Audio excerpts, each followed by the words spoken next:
Hello students, आप सभी के बीच में एक बार फिर से उसी जोश के साथ, उसी जुनून के साथ आपके बीच में हाजिर है सेंटेंस को लेकर। बहुत स्टूडेंट्स का कमेंट्स आया था कि सेंटेंस सर जो है कि सेंटेंस एक बार पढ़ा दीजिए। तो देखिए उसी के रूप में लेकर आए हैं। और ये देखिए जो है कि सेंटेंस जो है आपको नरेशन में बहुत ही बेनिफिट देने वाला है वॉइस में, यानी हर तरीके से आप जो है कि इंग्लिश यदि पढ़ रहे हैं, पढ़ते हैं तो सब में जो है कि बेनिफिट देने वाला है। तो चलिए, तो सेंटेंस को समझने से पहले जो है कि सबसे पहले इसका परिभाषा समझते हैं, प्रकार भी समझेंगे। हाँ, एक बात और है कि यहाँ पर देखिए हम जो कि सेंटेंस के दो टाइप पढ़ा चुके हैं, assertive sentence, interrogative sentence. Video बन चुकी है, उसको देख लीजिएगा। हम जो इसमें तीन टाइप की बात करेंगे। तो देखिए सेंटेंस सबसे पहले होता क्या है, सेंटेंस होता क्या लिख लेते हैं, इसका डेफिनेशन क्या, उसके बाद समझाते हैं आपको। तो कहेंगे शब्दों का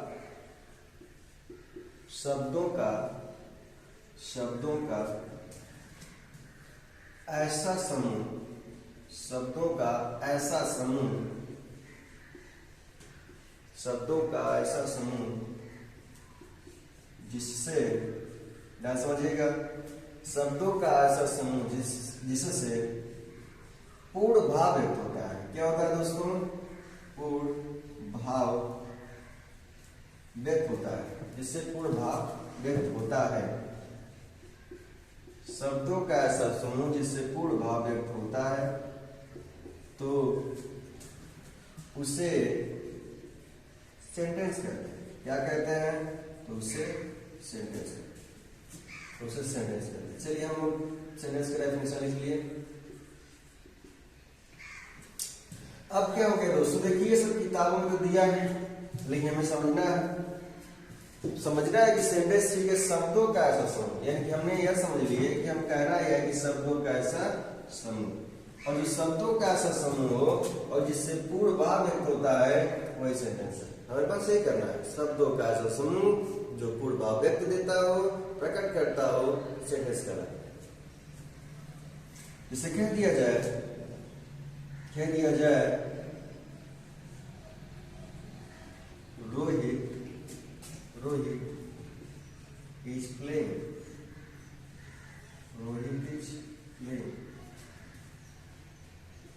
रानी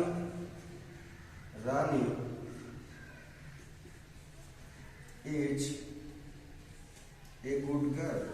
रानी is a good girl.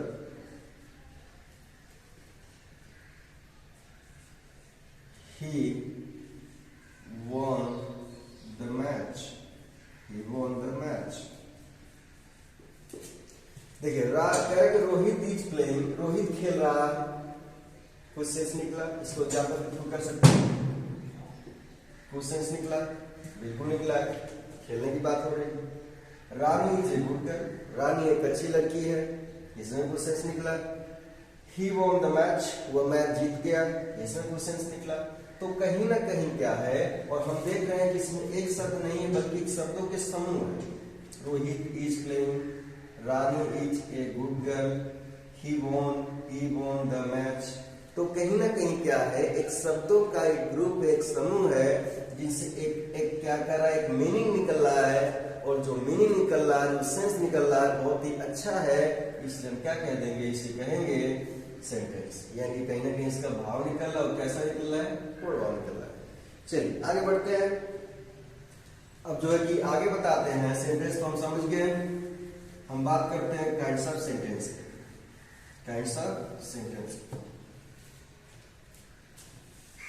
तो काइंड्स ऑफ सेंटेंस की बात करते हैं दोस्तों। तो हमारे काइंड्स ऑफ सेंटेंस होते हैं, सेंटेंस के प्रकार, वाक्य के प्रकार।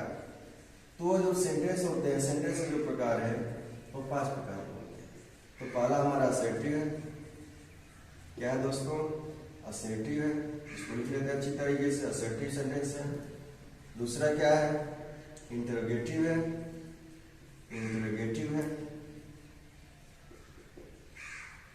और थर्ड क्या है? इंपरेटिव है। और फोर्थ क्या है? बोलिए, ऑप्टेटिव है। और नंबर 5 क्या है? ये हमारा एक्सक्लेमेटरी। क्या है दोस्तों? एक्सक्लेमेटरी यानी कि आप समझ लें कि assertive sentence, interrogative sentence, imperative sentence, objective sentence, exclamative sentence. इसे हिंदी में कहें तो सेंटेंस से आप लिख लीजिएगा, इसे कहेंगे कथनात्मक वाक्य। हिंदी में क्या कहेंगे दोस्तों? कथनात्मक। इसे कहेंगे कथनात्मक वाक्य। इसे कहेंगे प्रश्नवाचक वाक्य। प्रश्नवाचक वाक्य। इसे कहेंगे आज्ञा सूचक वाक्य। क्या कहेंगे दोस्तों? आज्ञा सूचक वाक्य। और इसे कहेंगे बोलिए इच्छा बोधक वाक्य। ये ऑब्जेक्टिव सेंटेंस है, इसे कहेंगे इच्छा बोधक वाक्य।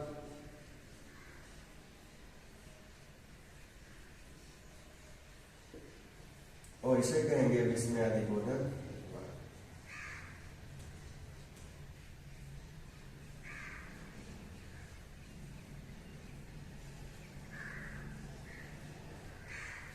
यानी कि हम समझ लें असर्टिव सेंटेंस कथनात्मक वाक्य, इंट्रोगेटिव सेंटेंस प्रश्नवाचक वाक्य, ऑब्जेक्टिव सेंटेंस आज्ञा सूचक वाक्य, और ये जो है कि इंपरेटिव सेंटेंस आज्ञा सूचक वाक्य, और ऑब्जेक्टिव सेंटेंस इच्छा बोधक वाक्य, और एक्सक्लेमेटरी सेंटेंस विस्मयादि बोधक वाक्य। और जो कि हम दो सेंटेंस को डील कर चुके हैं, बता चुके हैं।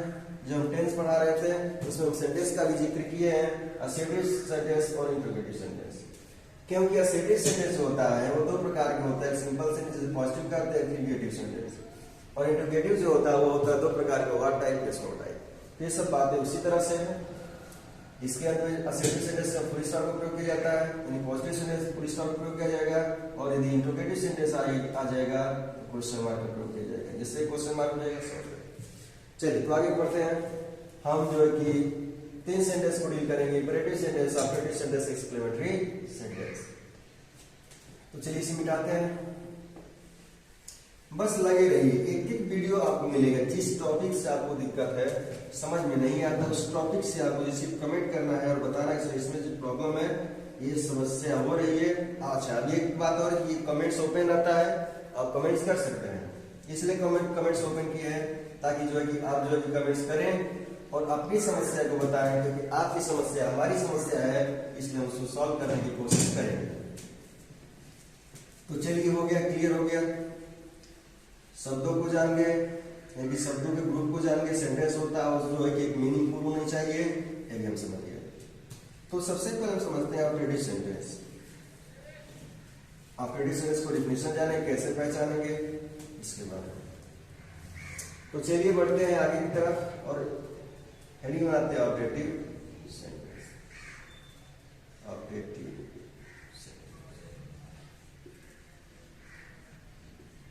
इसे कहते हैं इच्छा बोधक वाक्य, हम पहले समझ गए हैं। तो कहेंगे क्या? देखिए, कहेंगे जिस वाक्य से या जिस वाक्य के द्वारा, जिस वाक्य के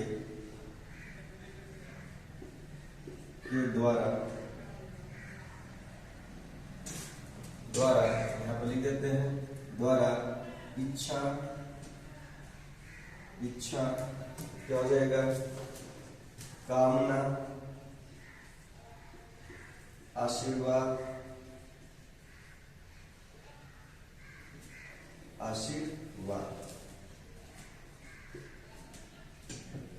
यहां पर रहेगा आशीर्वाद, इच्छा, कामना, आशीर्वाद, अभिशाप, इच्छा, कामना, आशीर्वाद, अभिशाप। समझे दोस्तों? तो जिस वाक्य के द्वारा इच्छा, कामना, आशीर्वाद, अभिशाप आदि का भाव व्यक्त होता है, उसे हम ऑब्जेक्टिव सेंटेंस कहते हैं। आगे बढ़ा लीजिएगा कि आदि का भाव व्यक्त होता है, उसे ऑब्जेक्टिव सेंटेंस कहते हैं। चलिए तो इसकी बात करें, जैसे क्या हो गया, जैसे लिखे इसकी पहचान नोट में पहले लिख लीजिए। नोट में इसकी पहचान क्या है? नोट की पहचान क्या है? लिखिए, होगा क्या? देखिए, तो समानतः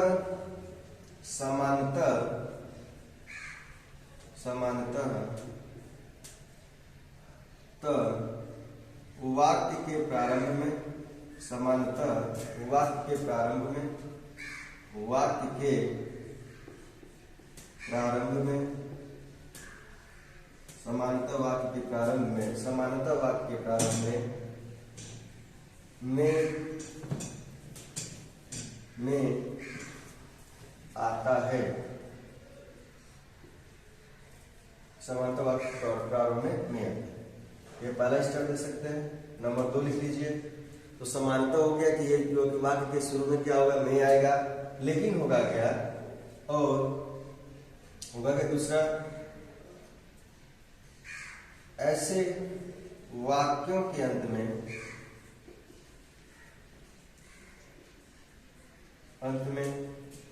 इच्छा बोधक चिन्ह, इसे कहेंगे इच्छा बोधक चिन्ह। और इच्छा बोधक चिन्ह क्या होता है, देखिए हम उल्टा जैसे क्या करते हैं, स्मॉल आई से बनाते हैं, उससे बना देंगे तो इच्छा बोधक चिन्ह होता है। तो ऐसे वाक्य के अंत में इच्छा बोधक चिन्ह आता है। ऐसे वाक्यों के अंत में इच्छा बोधक चिन्ह आता है। समझ गए? जैसे कह दिया, देखिए एग्जाम्पल लेते हैं। May you live long, may you live long, may you live long. और अंत में क्या लगा दें, क्या है, कौन सा चिन्ह है, इच्छा बोधक चिन्ह है। तो मे यू लिव लॉन्ग, तुम्हारी उम्र दीर्घायु हो, तुम्हारी उम्र लंबी हो। तो क्या मिल रहा है, तुम्हारी उम्र लंबी हो, तो कहीं ना कहीं क्या है, एक इच्छा है, आशीर्वाद है, इच्छा है, आशीर्वाद है। तो ये क्या है, पूरी तरह से कहें तो ये इच्छा है। क्या है, इच्छा है। तो क्या तुम्हारी उम्र लंबी हो, इसका मतलब क्या है कि इच्छा है, इच्छा की जा रही है। तो इस क्या हो गया, या इस प्रकार से ऑपरेटिव सेंटेंस हो गया, क्योंकि इसमें क्या है, में आया है, में आया कि नहीं आया है। और जो है कि इसके वाक्यों के अंत में इच्छा बोधक चिन्ह आ गया। एक बात समझना है दोस्तों, आशीर्वाद और एक समय आशीर्वाद, एक आशीर्वाद होता है और एक इच्छा होता है, एक इच्छा होता है। जब हम गॉड शब्द लगा देते हैं तो हो जाएगा क्या, आशीर्वाद। और जब गॉड शब्द नहीं लगाते हैं तो हो जाएगा इच्छा। क्या हो जाएगा, इच्छा। जैसे कह दिया जाए, may you prosper, may you prosper, may you prosper in your life, in your life। विज्ञान के इच्छा, मे यू प्रॉस्पर, तुम समृद्ध हो, आगे बढ़ो, इन योर लाइफ, अपने जीवन में। तो अपने जीवन में क्या समृद्ध करो, प्रॉस्पर, समृद्ध होना, आगे बढ़ना। तो कह रहा है कि तुम अपने जीवन में आगे बढ़ो। तो क्या है, इच्छा व्यक्त की जा रही है, इच्छा व्यक्त की जा रही है। और ऐसे कह दिया जाए कि may God bless you, may God bless you, God bless you. और जहां आपको दिखाई दे, और देखिए जहां आपको दिखाई दे, यहां पर लगा इच्छा बोधक चिन्ह, और जहां आपको दिखाई दे क्या, गॉड, तो क्या हो जाएगा, क्या हो जाएगा, आशीर्वाद हो जाएगा। तो यहां पर हमारा क्या हो रहा है दोस्तों, आशीर्वाद की बात हो रही है, आशीर्वाद की बात हो रही है। तो ये क्या हो जाएगा, हमारा ऑपरेटिव सेंटेंस हो जाएगा, ऑपरेटिव सेंटेंस हो जाएगा।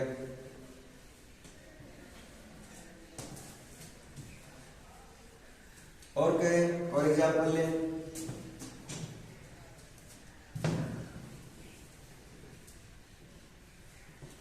इसे कह दिया जाए, go to hell, go to hell, go to hell. नरक में जाओ, नरक में जाओ। नरक में का मतलब क्या है, यह क्या, अभिशाप है, अभिशाप है। और यह गो टू हेल, तो क्या हो जाएगा, गो टू हेल क्या हो जाएगा हमारा, यह अभिशाप हो जाएगा।